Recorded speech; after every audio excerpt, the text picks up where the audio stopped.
Welcome to Easy Engineering. Hello everyone. आज हम crystal structure के कुछ और क्वेश्चंस सॉल्व करेंगे। पिछले वाले पार्ट के अंदर हमने 5 to 6 क्वेश्चन सॉल्व करे थे। अब आगे हम क्वेश्चंस देखते हैं। अब जो ये वाले क्वेश्चंस है, इनका जो कंसेप्ट है वो थोड़ा मिक्स्ड है, मतलब दो कंसेप्ट हैं और एक क्वेश्चन है, तो मिक्स्ड कंसेप्ट पर अभी हम क्वेश्चंस देखेंगे और इनका लेवल थोड़ा डिफ़िकल्ट भी होगा, इसलिए आप ध्यान से समझना, पेशेंस से समझना। तो पहला क्वेश्चन देखते हैं। So, calculate the glancing angle of 110 plane of simple cubic crystals with A equals to 2.814 angstrom corresponding to the second order diffraction maxima for X-ray of lambda equals to 0.710 angstrom। तो अब हम यहाँ देखते हैं, अब हमें क्या करना है, कैलकुलेट द ग्लैंसिंग एंगल। तो ग्लैंसिंग एंगल वाली टर्म हमने एक्सरे डिफ्रैक्शन मेथड में पढ़ा था।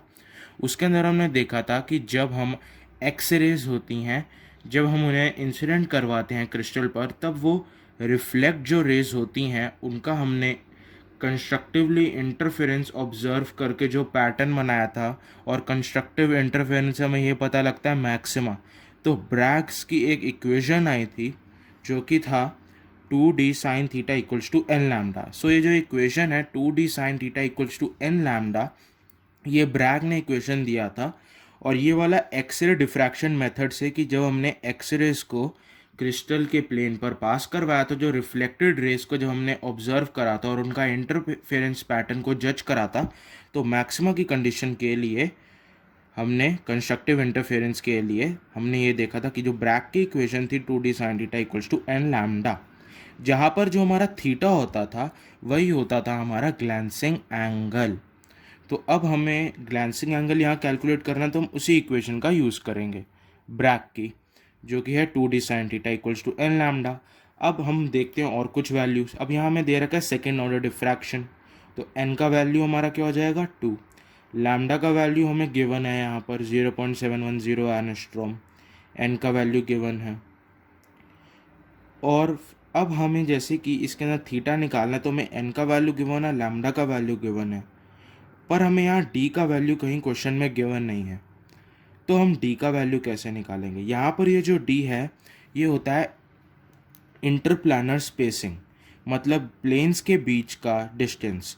और प्लेन्स होने चाहिए, हमारी कंडीशन क्या होनी चाहिए कि प्लेन्स हमारे पैरेलल होने चाहिए।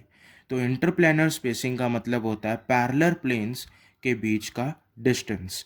तो ये डी वो होता है। अब डी हमें यहाँ दे नहीं रखा, पर हमें ये दे रखा है प्लेन का, दे रखा है मिलर इंडेक्स 110, और यहाँ में दे रखा है simple cubic crystal with H की जो हमें लेंथ दे रखा है 2.184 एनस्ट्रॉम। तो इंटरप्लानर स्पेसिंग का जो फॉर्मूला हमने पढ़ा था सिंपल क्यूबिक क्रिस्टल्स के लिए, वो होता है डी। एच के एल ये मेरी नोटेशंस होती हैं प्लेन की, तो यहाँ मैं 110 भी अभी लिखूँगा। तो जो फॉर्मूला था वो होता है d equals to 1 under root h upon में whole square plus k upon b whole square plus l upon c whole square. तो ये बेसिकली मेरा फॉर्मूला होता है टू कैलकुलेट इंटरप्लानर स्पेसिंग। अब मैं यहाँ देखता हूँ कि हमें यहाँ दे रखा है सिंपल क्यूबिक क्रिस्टल्स। तो सिंपल क्यूबिक क्रिस्टल्स के अंदर जो हमारा ए होता है इक्वल टू बी होता है इक्वल टू सी होता है, क्योंकि हम क्रिस्टल सिस्टम्स में हमने देखा था क्लास 12th के अंदर, जब हमने ऑर्थोगोनल के अंदर पढ़े थे सिंपल क्यूबिक स्ट्रक्चर्स, उसके अंदर हमें ये गिवन था कि alpha beta equal to gamma 90 degree होता है और a equal to b equal to c होता है, जो हमने क्लास 12th के अंदर भी ये देखा था। तो वही कंसेप्ट यहाँ होगा, सिंपल क्यूबिक क्रिस्टल के अंदर हमें निकालना है, तो a equal to b equal to c. तो अब यहाँ पर क्या हो जाएगा, ए हो जाएगा, ए हो जाएगा, ए हो जाएगा। तो अब ए को ऐसे ही बाहर कॉमन लेके ऊपर लिख देंगे हम ए।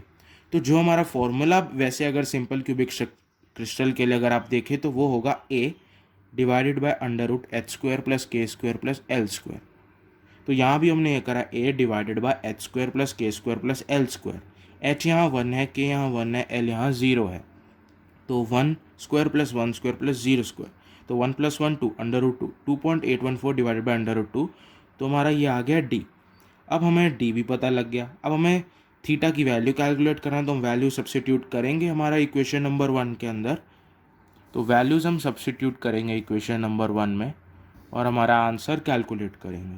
तो सिंपल यहाँ बस मैंने वैल्यू सब्स्टिट्यूट करा और थीटा का आंसर निकाला 20.91 डिग्री। वैसे तो ये मैंने डिग्रीज के अंदर निकाला, पर आप इसे डिग्री मिनट के अंदर भी, डिग्रीज फिर मिनट्स या सेकंड्स जो भी है उसमें भी निकाल सकते हैं। तो ये क्वेश्चन यहीं तक था। अब नेक्स्ट क्वेश्चन देखते हैं।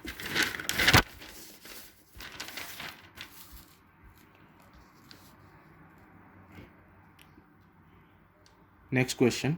A diffraction pattern of cubic crystals of lattice parameter A equal to 3.16 angstrom is obtained with a monochromatic X-ray diffraction beam of wavelength 1.54 angstrom.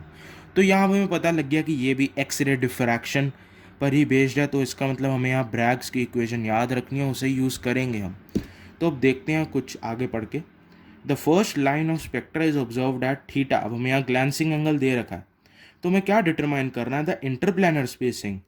तो अब हमें सारी वैल्यूज दे रखा है, पर जो 2d sine theta equals to n lambda के अंदर हमें जो d है वो पहले निकालना है, यहाँ इंटरप्लानर स्पेसिंग। फिर हमें क्या निकालना है, मिलर इंडिसेस। अब आप ये सोच रहे होंगे कि इंटरप्लानर स्पेसिंग तो ठीक है, 2d sine theta n lambda, value substitute करके d का वैल्यू निकाल लेंगे, पर अब मिलर इंडिस कैसे निकालेंगे, अब देखते हैं कैसे। तो सबसे पहले from Bragg's law equation 2d sine theta equals to n lambda, n का वैल्यू 1 गिवन है फर्स्ट लाइन, लैम्डा का वैल्यू हमें क्या गिवन है यहाँ 1.54 एंगस्ट्रॉम, थीटा का वैल्यू ग्लैंसिंग एंगल 20.3, डी का वैल्यू निकालना है। तो डी हमारा n lambda upon 2 sine theta हो जाएगा 1 into 1.54 divide by 2 into sine 20.3 degrees. तो ये वाला वैल्यू हमने यहाँ से कैलकुलेट कर लिया है डी का। तो हमारे पास इंटरप्लानर स्पेसिंग कैलकुलेट हो गया है। अब हमें क्या करना है, मिलर इंडेक्स निकालना है। अब देखो मिलर इंडेक्स हम कैसे करेंगे। अब ये जो हमें क्रिस्टल दे रखा है, ये सिंपल क्यूबिक क्रिस्टल दे रखा है। So now for simple cubic crystal, अभी मैंने आपको बताया कि A equal to b equal to c होता है, मतलब जो हमारा एच लेंथ है वो कितना यहाँ गिवन है हमें 3.16 एंगस्ट्रॉम। तो हम इंटरप्लानर स्पेसिंग वाला कंसेप्ट यूज़ करेंगे। तो हमारा वो फॉर्मूला क्या होता था सिंपल क्यूबिक के लिए, अब यहाँ मैंने सीधा ही उसका सेकेंड स्टेप कर दिया है। वैसे तो h अपॉन ए का whole square plus k upon b का whole square plus l upon c का होल स्क्वायर होता है, पर ए भी a equals to b equal to c है, तो फिर उसको कॉमन लेके मैंने यहाँ ऊपर डायरेक्टली लिख दिया a divided by under root h square plus k square plus l square, simple cubic crystal के लिए। तो अब d का वैल्यू मुझे पता है, तो मैंने यहाँ वो लिख दिया, a का वैल्यू भी मुझे पता है। तो अब इसको सॉल्व करके मैंने ये वाला H square plus k square plus S square का वैल्यू मैंने फाइंड आउट कर लिया है, जो कि है 2। अब मुझे यहाँ क्या निकालना था सेकेंड पार्ट के अंदर, Miller index of reflecting planes. अब मिलर इंडेक्स ऑफ प्लेन निकालने के लिए हमें ये बहुत सारे कंसेप्ट देखे थे, पर अब यहाँ कैसे निकालेंगे। यहाँ तो अब हमें सिर्फ इंटरप्लानर स्पेसिंग दे रखा है, तो जब भी हमें इंटरप्लानर स्पेसिंग गिवन हो तब हम क्या करते हैं, H square plus k square plus l square का वैल्यू फाइंड आउट करते हैं, क्योंकि एच के एल ही हमारे मिरर इंडेक्स ऑफ प्लेन है। तो हमने H square plus k square plus l square का जब वैल्यू फाइंड आउट करा, फिर हम क्या देखेंगे कि H square plus k square का वैल्यू क्या आया है और ये कौन से क्रिस्टल में है। पर यहाँ पर ये क्या है, सिंपल क्यूबिक क्रिस्टल में है, तो ये बहुत सिंपल हो जाता है हमारे लिए। तो अब हमें ये पता है H square plus k square L square के वैल्यू 2 है, तो हम एच के और एल का वैल्यू अपने आप से भी बना सकते हैं। मतलब अगर मैं एच का वैल्यू 1 लिख दूँ, के का वैल्यू भी 1 लिख दूँ और एल का वैल्यू 0 लिख दूँ, तो 1 + 1 2 मेरा सेटिस्फाई हो जाएगा। तो इसका मतलब मैं 1 + 1 करके ही 2 ला सकता हूँ। तो या तो मेरा एच का वैल्यू 1 होगा, या के का वैल्यू 1 होगा, या एल का वैल्यू 0 होगा, या एच का वैल्यू 0 होगा, के और एल का वैल्यू 1 होगा, या एच और एल का वैल्यू 1 होगा और के का वैल्यू 0 होगा। तो जो मेरे पॉसिबल मिलर इंडेक्स आ गए रिफ्लेक्टिंग प्लेन्स के लिए, वो क्या हो गए, 1 1 0, 0 1 1 और 1 0 1। और अगर हम इसको ये करेंगे under root h square plus k square plus l square, तो ये 2 ही आएगा सब में। तो सिंपल क्यूबिक क्रिस्टल के अंदर ये हम ऐसे सॉल्व करते हैं। पर आप कहेंगे कि ये 3 ऐसे प्लेन्स क्यों आए, तो इसका भी एक कंसेप्ट होता है कि अगर हम सिंपल क्यूबिक क्रिस्टल के लिए करते हैं तो हम कितने भी एच के और एल की वैल्यू जैसे दे सकते हैं, कोई कंडीशंस नहीं होती। पर जब भी हम बीसीसी या एफसीसी का कंसिडर करते हैं तो उनके लिए फिर हमारी कंडीशंस आती हैं। जैसे कि एफसीसी के अंदर क्या कंडीशन होनी चाहिए कि या तो हमारी ये सारी वैल्यूज़ ऑड होनी चाहिए या ये सारी वैल्यूज़ इवन होनी चाहिए।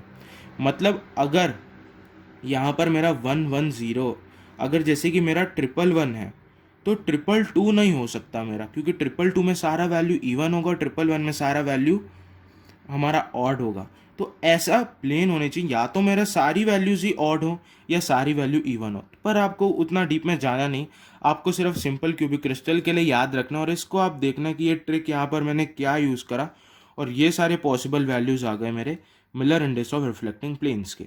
तो हमने ये भी फाइंड आउट कर लिया और इंटरप्लेनर स्पेसिंग भी कर लिया। तो हमने ये देखा कि इंटरप्लेनर स्पेसिंग से हम कैसे फाइंड आउट करेंगे मिलर इंडेक्स।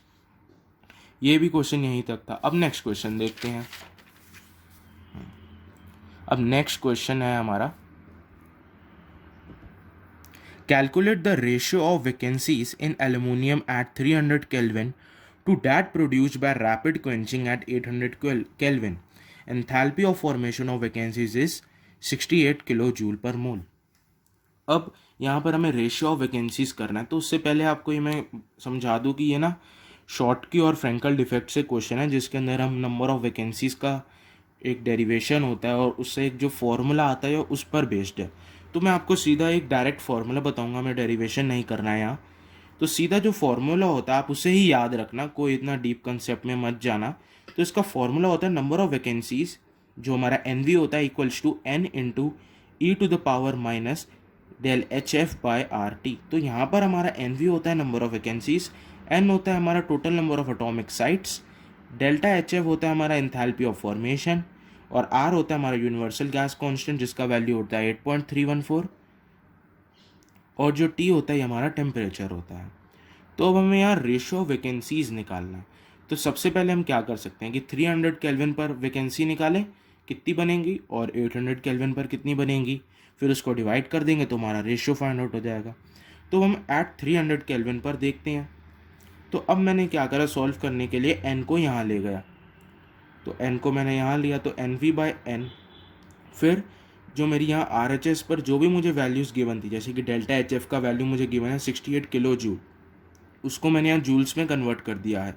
आर का वैल्यू 8.314 है और टेम्परेचर का 300 केल्विन, तो e to the minus 610⁻³ divide by 8.314 into 300, उसको सॉल्व करके मेरा आंसर है 1.45 इंटू 10⁻12। ये आप कैलकुलेटर से कर सकते हैं। फिर इसके बाद मैंने क्या करा, एट 800 केल्विन पर निकाला एन वी बाई एन, उसके अंदर ही मैंने यही करा ई टू द माइनस, क्योंकि इसके अंदर क्या है टेम्परेचर डिफरेंस है, बस जो हमारा डेल्टा एच एफ है और आर इन सब का वैल्यू तो सेम ही है, बस टेम्परेचर अब यहाँ 800 होगा तो उससे हमारा वैल्यू आया 3.6 इंटू 10⁻⁵। अब हमें रेशियो निकालना है, मतलब फर्स्ट डिवाइडेड बाय सेकेंड। तो अब रेशियो के लिए हम क्या करेंगे, अब आप कहेंगे कि हमें एन वी की रेशियो निकालना है, ना कि एन वी बाय एन का रेशियो निकालना है। पर अगर आप देखेंगे कि ये calculate the ratio of vacancies in aluminium, तो एल्यूमिनियम के अंदर दोनों केसेस में total number of atomic sites वो तो सेम होंगी, तो जब हम इसको डिवाइड करेंगे तो ये कैंसिल आउट हो जाएगा। तो जो हमारे पास LHS में बनेगा वो इन दोनों के ही नंबर ऑफ वैकेंसीज ही होंगी, और जब हम RHS को डिवाइड करेंगे तो हमारा रेशियो फाइंड आउट होगा। तो हम क्या करेंगे, first divide by second, 1.45 into 10⁻12 divide by 3.6 into 10⁻⁵। तो हमारा आंसर क्या आया, 4 इंटू 10⁻8। एक्चुअली ये ज़ीरो कुछ, अगर आप इसको सॉल्व करेंगे तो ये आता है 0.4001 इंटू 10⁻⁷। तो उसको हम अप्रॉक्सीमेटली लिख सकते हैं 4 इंटू 10⁻8। तो अप्रॉक्सीमेटली जो हमारी रेशियो आएगी वो होगी 4 डिवाइड बाई 10⁸, इसको हम लिख देंगे। तो 4:10⁸ ये हमारा रेशियो कैलकुलेट हो गया। इस क्वेश्चन में बस इतना ही था, बस ये था कि इसके अंदर आपको ये फॉर्मूला पता होना चाहिए, बाकी तो ये क्वेश्चन बहुत ही सिंपल था। अब हम देखते हैं नेक्स्ट क्वेश्चन।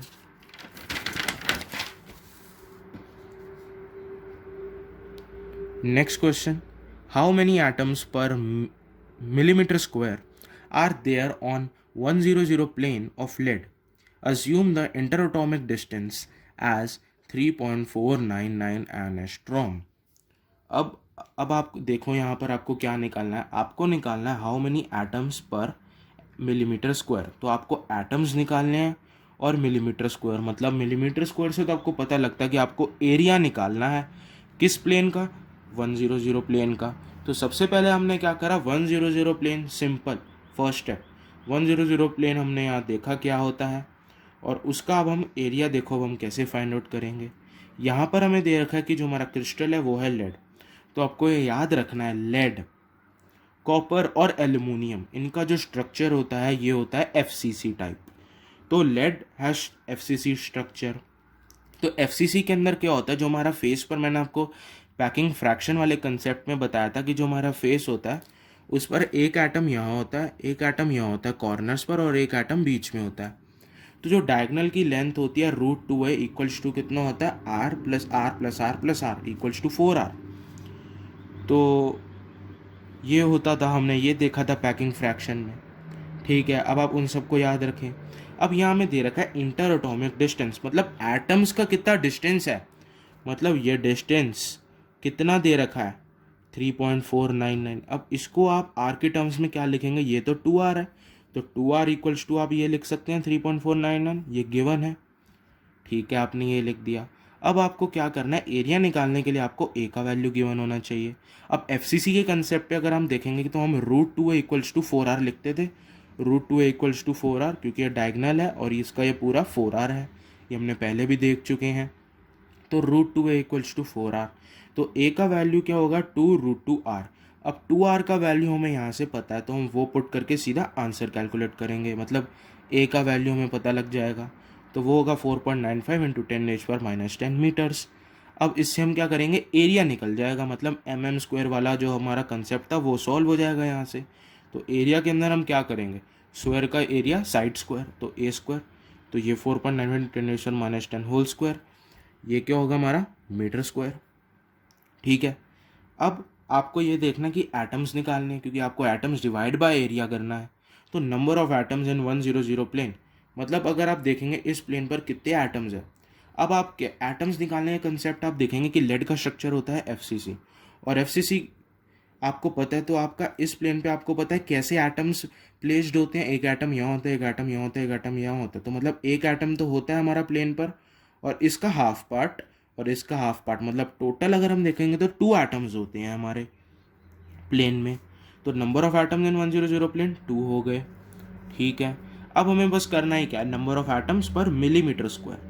अब मिलीमीटर स्क्वायर निकालना है, पर यहाँ हमने मीटर स्क्वायर निकाला है, तो हम सीधा ही मैंने यहाँ पर मीटर स्क्वायर ही लिखा है। उसके बाद मैंने इसको सीधा ही मिलीमीटर स्क्वायर में भी कन्वर्ट कर दिया है।